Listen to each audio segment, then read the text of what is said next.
My name is Kyoko Ikeda. Thank you very much for this opportunity. I think what the story that Makoto just shared with us is very much connected to my own personal and also my professional story. Long before March 11th happened, I already felt really disconnected from who I was and where I was supposed to be going. I think without noticing, I learned to live based on what was expected and what was being considered valuable skill, knowledge to acquire. Just when I felt really, really lost, I felt like when I was feeling like I was in a really, really darkest point in my life, this one story of a Polynesian voyaging canoe came to my life.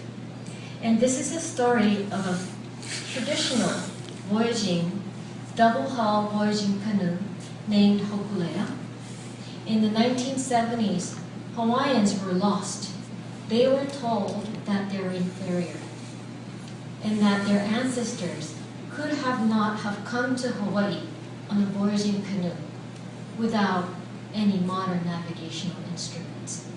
And this brave, smart, and compassionate scholar, as well as two other inspirational individuals, decided to build a canoe to prove that that was wrong, that the ancestors of Hawaiians were very smart and they had the ability to navigate by the stars and by the ocean swells without using any engines from Society Islands, from Tahiti, all the way to Hawaii.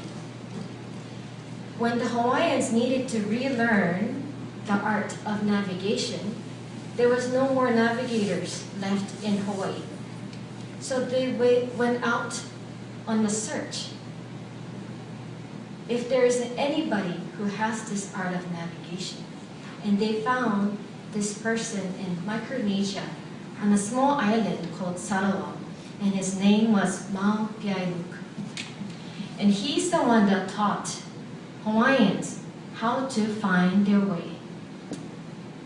And it was the story of the Polynesian voyaging canoe and their story of reviving the art of navigation that really saved my life.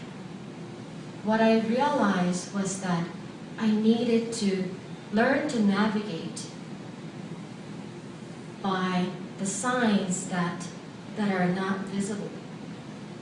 I needed to find and gain the skills of finding my way by trusting what's already inside of me.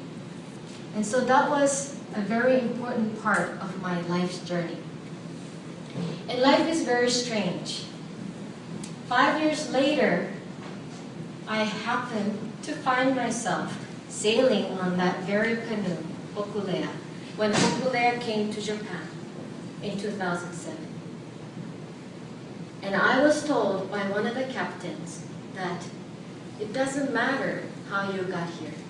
The important thing is how you're going to use this experience, how you're going to use this privilege of having this experience to give back to who support your life and nurture your life. And then I decided, and I met actually these wonderful teachers that work for Japanese maritime colleges. And with meeting him and with working with Hawaiian navigators and canoe sailors, we decided to start a program for Japanese maritime college students who study modern navigation. They learn how to navigate using GPS, using the highest technology. But what I was hearing from the teachers and from the students there was this disconnect. The students who were excited to come and study in the maritime colleges were somehow losing their passion, were somehow not excited about being in this learning environment. And we were trying to figure out why. And we really needed help. And what we realized was that we needed to actually be outside of this container that was holding us and then see what is possible. So in 2009, we decided to bring the first group of students to Hawaii, on Kauai Island, where they're building another double-hull traditional voyaging canoe. And they also teach their local students how to navigate by the stars. So we brought 10 students and 3 teachers, and that was life-changing. We felt that there was something here. And in the second year, another 10 students, and this time 5 teachers came to the program. And by the second year, we're starting to notice the difference in the colleges in Japan. There's new wind kind of going through the school. The teachers are talking about, so I wonder how our fishermen used to sail. I wonder why this is no longer taught at maritime colleges. I wonder why there's no connection between how our ancestors used to sail and how we're sailing now. We needed to find the connection. So that's what we were doing. And what I am doing with those students and schools haven't changed due to March 11th. We're doing the same thing before, during, actually we were in Hawaii when March 11th happened.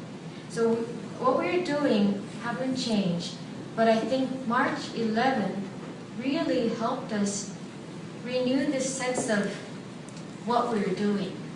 What we're trying to do is to try to really rethink our relationship with human beings and technology. Technology can continue to improve, continue to advance, but what is our relationship with the technology? Are we going to let that technology control us, or are we going to continue to invent technology that we cannot control? What is the type of technology that would nurture our life? And that would nurture all the things that would nurture and support our life and our well-being. So after March 11th, the reason why we're doing this program has been deepened. We are in this program. This program is like a vessel. We invite students, we invite teachers, so that we're in a new container, we're in a new vessel to really think about how we can learn to relate to one another. Again, in a new, but in an ancient way.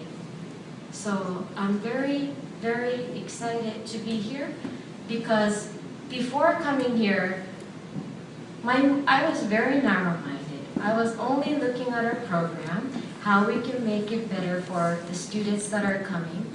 But now, I really feel the possibility of working with, because I feel like what we're doing at the very roots are the same. Where I think we're trying to connect again to what really nurtured us.